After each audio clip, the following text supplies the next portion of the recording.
डाकू और हर फील्ड्स के दोस्तों को अस्सलाम वालेकुम। तो बेसिकली आए तो हम 9th में थे यहाँ पर आइडियल एकेडमी में।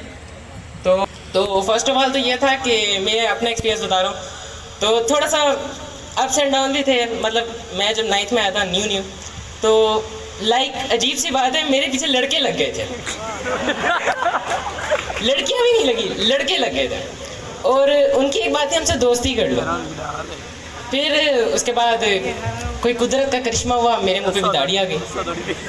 फिर दाढ़ी आई तो किसी ने मतलब मुंह भी नहीं लगाया, पता नहीं क्या हो गया था सबको। फिर हमने कहा चलो हमसे दोस्ती कर लो। फिर हम भाग रहे थे सबके पीछे। जब मेरा 9th का रिजल्ट आया था, मैं तकरीबन धाड़े मार के रोया था। फिर उसके बाद जैसे कहते हैं थोड़ा सा डिसहार्ट मिसकरेज हो गया था। फिर उसके बाद जैसे कहते हैं ना थोड़ा सा डाउन हो गया था मैं। अच्छा सुन लिया। अच्छा फिर उसके बाद ये था कि मैट्रिक में मेरा रिजल्ट आया। चलो 1031 नंबर थे मेरे। फिर मैंने कहा चलो अब रोना किस बात का, जितना कि हम पढ़े हैं उतने ही नंबर आने हैं। फिर खुश हो गए थे हम इसी पे। फर्स्ट ईयर था, फर्स्ट ईयर पे माशाल्लाह से शेरवानी मिले, से जितोई थे। फिर कुछ बेसिस हमारी जो मैट्रिक में बन गई थी ना, तो वो इतनी स्ट्रॉन्ग थी कि कॉन्सेप्चुअल थे हम। फिर उसके बाद जब से शेरवानी से बढ़ा, से जितोई से बढ़ा, तो फिर जिसे कहते हैं ना अंदर से जिसे कहते हैं तलब हुई, वो फर्स्ट ईयर में तलब हो गई जी। फर्स्ट ईयर में भी दिल जान से पढ़े हैं। फिर अब मैं झूठ नहीं बोल रहा, ये कुदरत का करिश्मा था, कोरोना आ गया। अब कोरोना आया तो फिर पेपर तो तैयारी तो थी, लेकिन पढ़ना पाए, मतलब देना पाए पेपर। फिर हमने कहा चलो सेकेंड ईयर आ गया। फिर हमने कहा कोरोना थोड़ा शदीद है, अभी थोड़ा सा रेस्ट करते हैं। वो पता नहीं चला, रेस्ट में 5 महीने गुजर गए, कुछ पढ़ा ही नहीं। नो डाउट सर ने क्लासेस बड़ी अच्छी ली। मैं क्लासेस में था, मैं झूठ नहीं बोलता। हाँ वो म्यूट हो जाती थी कभी कभार, पता नहीं चलता था। तो क्लासेस तो दिल से चलो हो गई। फिर उसके बाद टेस्टीज हो गए। सबसे अच्छी बात आइडियल की ये है, कुछ भी हो जैसे भी मेरे साथ, जैसा ऊपर का बच्चा हो नीचे का बच्चा हो, जब टेस्ट आते हैं ना अच्छों के पीछे डंडे आ जाते हैं। फिर पहला टेस्ट मिला जी। वैसे मेरे शुरू के टेस्टों में ना सरों ने भी कोई हद नहीं छोड़ी, इतने सिफर दिए हैं, बस क्या बताऊँ। इतना मुर्गी अंडे नहीं देती थी जितने सरों ने अंडे दिए।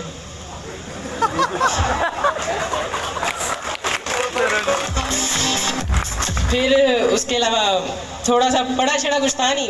फिर पता लगा जी शफकत महमूद की शफकत ख़त्म हो गई। फिर हमने कहा चलो भाई अब तो पढ़ना पड़ेगा। फिर शेरवानी की भी थैंक यू कहना चाहूँगा, उनके लिए वो मेरे पास आए थे, मतलब समझाया उन्होंने सही से। फिर उसके बाद मेरे अंदर भी जुनून दोबारा से वापस आया जो फर्स्ट ईयर का था। फिर मैंने हफ्ते के अंदर फिजिक्स भी मुका दी, केमिस्ट्री भी मुका दी, बायो भी मुका दी।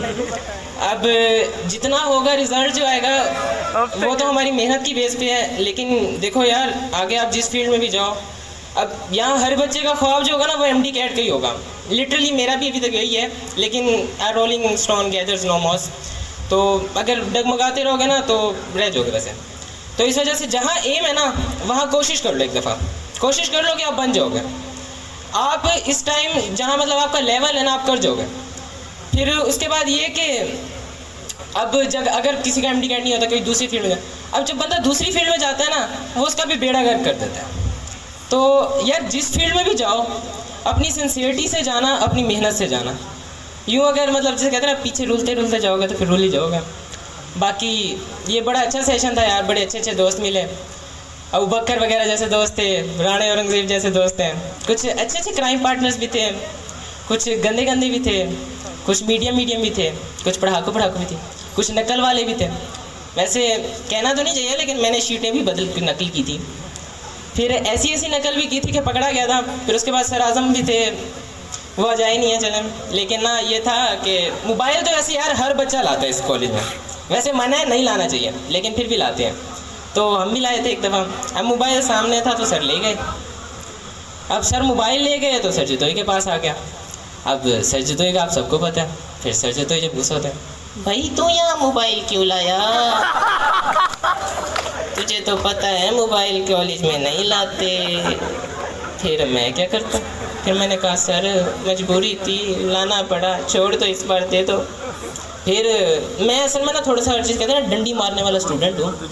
तो सर तो चले गए, वो सर शाकिर पता नहीं कुछ थे, तो उनसे मैंने कहा सर मोबाइल दे दे, मैं ना बस मजबूरी में लाया था, प्लीज़। मैंने कोई मुफलिसी वाली शक्ल बनाई, एक वैसे ही मेरी शक्ल को देख के सबको ही प्यार आ जाता है। उन्होंने कहा दो इसका मोबाइल दो।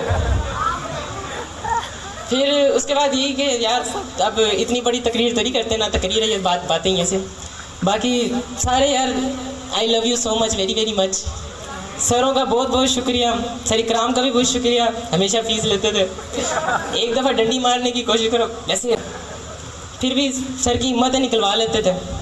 फिर सर की धमकियाँ ऐसी थी माशाल्लाह। फिर इसके अलावा तारीफ़ जो मैंने करनी है ना, वो थोड़ी थोड़ी सरों की बातें करता हूँ, फिर उसके बाद मैं भी चलता हूँ। फिर बात ये कि सबसे पहले सर शेरवानी से शुरू करते हैं। तो फर्स्ट डे मतलब मैं जब आइडियल में आने लगा था ना, तो मुझे कहा था यार यहाँ ना बच्चे जो होते हैं ना, वो खुद से जो पढ़ने वालों ना वो पढ़ते हैं, बाकी नहीं पढ़ते। अच्छा जी, मैंने कहा चलो ठीक है। ऐसे ही पहले शुरू दिनों में भाई हमने भी एडमिशन भेज दिया, आइडियल में आ जाओ। हम अब हमारा तो वैसे अकेडमी की बात करूँ मैं, तो मतलब पढ़ने वाले सही थे, पढ़ के अब कॉलेज में आए तो हमारे साथ कोई ज़्यादा कोड़े खाने वालों ने हमें फेयरवेल नहीं दिया। फिर उसके बाद जिसे कहते हैं हमें वो क्या कहते हैं लीविंग सर्टिफिकेट नहीं दे रहे थे। हमने कहा चलो कॉलेज में आना है, उन्होंने कहा बेटा जहाँ मर्जी चले जाओ, इधर नहीं लेना। फिर हमने कहा क्यों नहीं लेना, हम तो यही लेंगे। फिर उसके बाद वालिदैन पेरेंट्स का भी शुक्रिया है, फिर सर का भी शुक्रिया, जितना कहीं कम है, क्योंकि यार जितना नॉलेज आज हमारे पास है वो मतलब खुद से तो आता नहीं है। और लिटरली मैं एक बात करना चाहूँगा यार, मैंने बहुत ज़्यादा ऑब्जर्व किया अपने दोस्तों में कि ना यार एक बंदा जब आपसे बड़ा है ना, तो मतलब माइंड ना करना मेरी कोई बात, ना मैं किसी को वो कर रहा हूँ बता के मतलब नाम लेके कह रहा हूँ कि यार जब आपको बड़े हैं ना, तो आप उसके बड़े होने की तमीज़ कर लो। लिटरली आप जिस तरीके से आप उनको बुलाते हो ना, ये बहुत गलत बात है। कहना नहीं चाहिए लेकिन ये गलत बात है। और सेकंड यार, मकाम इज़्ज़त से मिलता है, इज़्ज़त अलग से बनती है, ये सर शेरवानी ने भी कहा हुआ है। और सर शेरवानी वैसे ही बंदा परख जाते हैं। सर शेरवानी ने मेरे घर आके कहा बेटा ये MD कैट पास कर जाएगा। फिर मेरा यकीन और बढ़ गया, मैंने कहा MD कैट पास है। मैंने कहा MD कैट पास है, फिर डॉक्टर भी बन गया। ये और बात है, डॉक्टर से डाकू ना बन जाऊँ बस। बाकी सर शेरवानी जब पढ़ाते हैं तो बस ख़तरा ये होता है कि सर कभी पूछ ना लें। मुझे याद है फर्स्ट चैप्टर था फर्स्ट ईयर में, तो पहले चैप्टर में पीछे ग्लॉसरी में थे स्पीड ऑफ लाइट वगैरह वगैरह लिखा हुआ। भाई सर ने कहा इसकी डेफिनेशन याद करके आना। हाँ जी भाई, अब मैं सर का नेबर था तो ना मुझे थोड़ी थोड़ी ऐसा लगता है मुझे फेवर मिलेगी, लेकिन मज़ीद मुझे क्या मिलती। सर ने मुझे खड़ा किया, सर ने कहा हाँ भाई सुनाओ। अब जहाँ सबको सुना के खड़ा कर रहे थे, मेरी बारी आई तो भाई सर ने इतना इजी पूछा, मतलब क्या था, फिजिकल क्वांटिटीज़ की डेफिनेशन सुना दो। मैंने कहा या भाई ये तो मिल गया हमें फेवर, आगे तो बार है भाई, फेवर मिल गई। उसके बाद भी आहिस्ता आहिस्ता आके आए, फिर टॉन्ट मिलना शुरू, फिर हम सर के महबूब बन गए। सर के महबूब भी ऐसे तब्दील होते हैं जैसे पता नहीं कुर्सी तब्दील हो रही हो यहाँ पाकिस्तान में प्राइम मिनिस्टर्स की।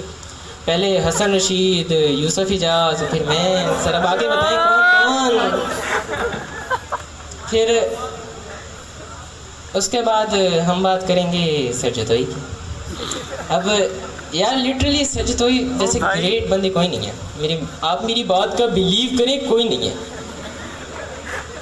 तो फिर सर जतोई जब पढ़ाते हैं ना, तो अब बंदा विस्पर नहीं भी करोगा ना, वो भी विस्पर करेगा, मतलब वो नहीं बोल रहा है वो बोल रहा है।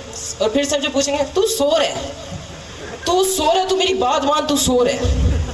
लिटरली वो बच्चा मेरे सामने बुक खोल के बैठा था, नहीं तू सो रहा है। फिर उसके बाद वो सुन के मुझे ही नींद आ जाती थी। अच्छा वैसे मेरा रिकॉर्ड ऐसे है कि मैं पूरी मतलब जिसे कहते हैं ना कॉलेज की रिकॉर्ड में मैं सोया नहीं था, लेकिन इस कोरोना ने ऐसा जाल किया, तकरीबन सर रमजा भुट्टा के लेक्चर्स में मैं सोता ही रहता था। हालांकि ये बात हो रहा है, सर ने बड़ी मुश्किल से बुलाया उनको। सर ने कहा भाई अच्छा पढ़ाते हैं, तुम बेटा उनसे पढ़ो। अच्छा सर ने इतने सर भेजे हैं पढ़ाने के लिए। अच्छा अब हमारे लिए एंट्री टेस्ट के लिए सर आते हैं ना, अब वो सर आके सबसे पहले हमें क्या पढ़ाते हैं, एक कैपेसिटर, उस कैपेसिटर की प्लेट पर चार्ज। यार हम 10 सर शेरवानी से पढ़ लिया, फिर हमें क्या जरूरत थी सर। और जब वो पढ़ा रहे थे फिर बच्चे पीछे बैठे, ओए इन्हों के कुछ आंदा ही कोई नहीं, ये तो पढ़ाना वाले भी। फिर उसके बाद सर भी जाते हैं, ये क्या हो रहा है बॉयज़, पढ़ने वाले बच्चे बनो। फिर चलती रहती है यार बातें, तो बहुत सारी बातें हैं जो करने का दिल भी चाह रहा है, लेकिन टाइम भी ऐसे और सारे ऐसे देखने तो बस करनी चाहिए। बाकी सबका बहुत बहुत शुक्रिया, दोस्तों का ज़्यादा शुक्रिया, सरों का उससे भी ज़्यादा शुक्रिया। और जहाँ भी जाएँ आप सारे, मेरी दुआ है कि सिंसियरिटी से जाओ और अल्लाह आप सबको एक मुकाम अता फरमाए जिसके लिए आप यहाँ आए हो, और अपने आप को ज़ाया मत करना। Thank you.